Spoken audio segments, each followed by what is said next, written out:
Okay, let's jump into something maybe a bit surprising. What if, like those last few minutes before you actually fall asleep, what if they could be used to um, boost your English Hmm. instead of just scrolling? You shared some really interesting stuff about weaving English learning into a nightly routine, and yeah, we're going to dig into that today. It is a really fascinating idea, isn't it? Tapping into how our brains work even as we're winding down. And you, our listener, we're sort of thinking of you as the learner here. You're clearly after smart, efficient ways to learn, but without feeling totally buried by typical studying. Exactly. And the material's great. It comes from the Speak Fluent English Learning on the Go podcast, specifically an episode called Improve English While You Sleep, My Daily Night Routine. Mm. It features Jake, who's an English coach, talking with Sarah, a learner who's actually, doing this night routine thing. Right. So, our plan for this deep dive is to really pull apart Sarah's experience and Jake's advice. We want to find the most useful, the most actionable bits for you. How could you maybe use those evening moments to kind of reinforce your English, maybe more passively as you get ready for sleep? Okay, so first hurdle. The big question that probably pops into your head straight away, like it did mine, is can you really learn while you're actually asleep? It sounds, well, a bit too good to be true, doesn't it? Yeah, that's the immediate skepticism. And Sarah tackles that right away in the source material. She makes a really crucial distinction. You can't absorb completely new complex stuff, think difficult grammar rules or a long list of brand new words while you're unconscious. That kind of learning, it just needs you to be focused and awake. Right, okay. So no magic learning tapes then. Sham. But then Sarah and Jake kind of pivot. They talk about what is happening in your brain during sleep. Exactly. Jake brings up this really important concept, memory consolidation. Right. Think of it as your brain's nighttime admin, sorting things out, strengthening connections. While you sleep, your brain goes back over information you learned or encountered earlier, and it basically makes those memories more solid. Ah, okay, that makes way more sense. So less about downloading new files, more about running a defrag on what's already there. And that's where Sarah's actual routine fits in. Precisely. Sarah really highlights that for her, it's about a short burst of light English review just before bed, maybe 10, 15 minutes tops. It's definitely not heavy studying. It's more like a gentle reminder of things she's probably already seen. So the key takeaway here is that whatever you do right before sleep shouldn't feel like, hard work. It needs to be pretty easy, relaxing almost, if it's going to work as part of winding down. Absolutely. Okay, so let's break down Sarah's routine. What does she actually do? She usually starts around 9:30 p.m., which in itself is a signal, right? Starting to create that calm pre-sleep zone.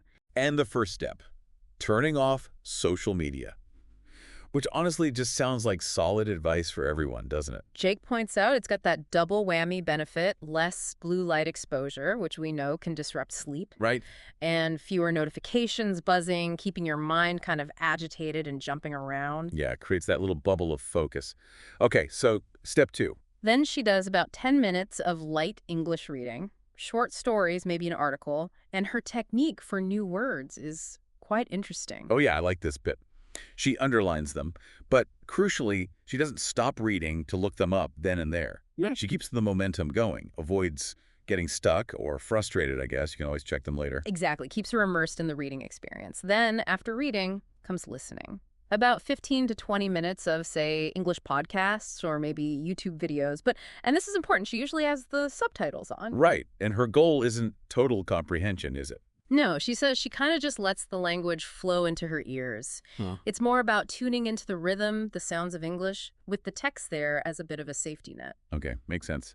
And then comes the part that people might think of as the sleep learning bit, when she's actually in bed. Uh-huh. That's when she plays English audio tracks. Could be vocabulary repetition or sometimes English affirmations. And there are some specific details about this stage that are key. Yeah, she emphasizes it needs to be slow, really clear, easy stuff to follow. And the volume is low, played for maybe an hour or so while she's drifting off. It shouldn't actually stop her sleeping. Exactly. It's background reinforcement. And those affirmations she uses are quite revealing. Things like, I am confident in my English speaking, or English is becoming easier for me, and I understand and express myself clearly. Hmm. So it's less about drilling facts and more about, well, positive self-talk meets language exposure. Pretty much.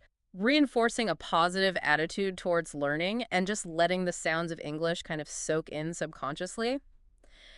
And Jake, the coach, he views this whole routine pretty positively. He sees it as a valuable mix.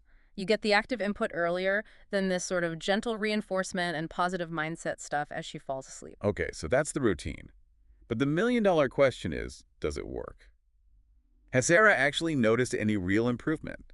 Because that's what you really want to know, right? Is this worth doing? And Sarah's quite upfront about this. She makes it very clear this is not some kind of magic pill. You won't suddenly wake up fluent. That expectation needs to be managed right from the start. Definitely. Good disclaimer. But she has seen some benefits. Yes, she mentions specific things. One is better vocabulary recall, which, fits perfectly with Jake's point about memory consolidation. If she reviewed words earlier, that nighttime repetition might just help lock them in. Okay, yeah, I can see that connection. What else? She also feels her listening skills have improved. And that makes sense too, right? Just getting that daily dose of spoken English, even passively while falling asleep, could train your ear over time. You get more used to the sounds, the flow. So it reinforces Jake's idea again. It's more about strengthening things you've already encountered. Exactly. Reinforcement, not brand new acquisition during sleep itself. That's the key distinction. Something else she mentioned that I thought was really powerful was the habit aspect. She said her brain now sort of expects English at night, and she actually enjoys the routine. That's huge, isn't it?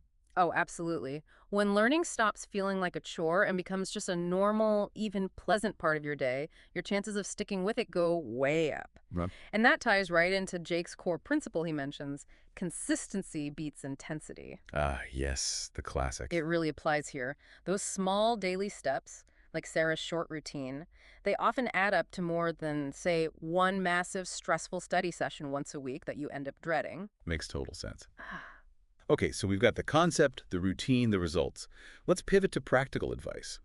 What can you, listening now, actually take away and maybe try tonight if you're curious? hmm What are the actionable tips?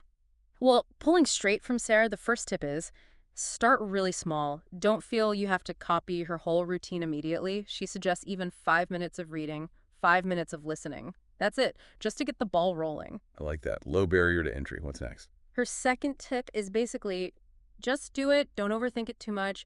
Try to make it a daily thing, like, as Jake suggested, brushing your teeth. Consistency is the name of the game. Right, and Jake's advice was about what to review, wasn't it? Yeah, he specifically warns against tackling complex grammar right before bed. Keep it light, keep it relaxing. Your brain's trying to wind down, so feed it easy stuff, not, the subjunctive mood or something. Good point. Keep it simple. Mm. Sarah had some practical thoughts too, right? About the setup. Uh-huh. Using headphones or maybe a small Bluetooth speaker for the audio, especially if you share a room. And again, choosing audio that's soft, slow, and clear. Nothing jarring or too stimulating. Think calm. Makes sense. And the last piece of advice. That came from Jake, emphasizing the mindset, believing that it can help. He acknowledges improvement isn't instant, it takes time. So having that positive outlook, trusting that these little daily inputs are making a difference, even if you don't see it immediately, that's important for motivation.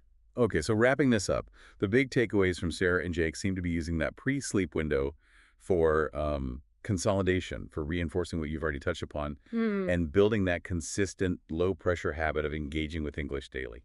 Exactly. Start small, keep it simple, make it regular, choose relaxing materials, and, trust the process. It's about folding English learning gently into your evening, not making it another stressful task. Right. And maybe a final thought for you to chew on as you, perhaps, get ready for bed yourself tonight. If this idea works for language, this light review, this pre-sleep reinforcement, could you maybe apply a similar strategy elsewhere? Are there other skills or knowledge areas that might benefit from just a little bit of attention before you drift off? What other tiny learning moments might be hiding in your daily routine? Definitely some food for thought there.